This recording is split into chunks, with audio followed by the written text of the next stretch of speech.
Mga bossing, pakinggan nyo po ang original na tulog ng kalikasan.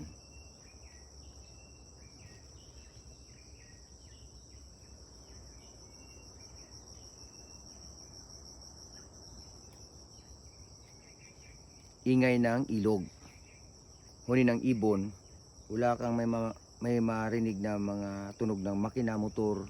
Dito talaga yung ma-refresh ka. Ito na po yung last point ito mga bossing, dahil dyan pababa na po yan dyan, doon papunta sa ilog. Masyado nang matirik yan dyan. So ito na po yung last point dito na tinataniman ng tubo. At ang truck na kukuha dito hanggang doon lang sa itaas. Dito talaga, oh, tingnan nyo po, malaking sapa po yan dyan. Tapos yung mga native na ibon dito po sa paligid. Malayo na po yung highway. Ito talaga yung original na tunog ng kalikasan. Lalo na po pag doon po sa baba, kasi lang maingay lang yung ilog, wala kang ibang maririnig maghapon, yung tilaok ng mga manok na native, yung labuyo, tsaka ingay ng tubig.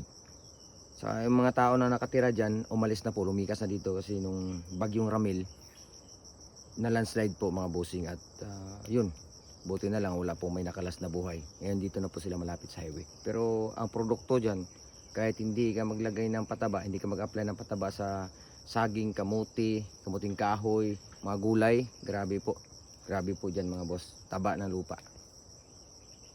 So ayan po ang aming buhay dito sa probinsya. Kahit papaano mga boss, medyo kapos-kapos man kami sa ulam, pero yun, may mga sariwang gulay, may alaga ka lang manok, pwede na, makakaulam ka na in time.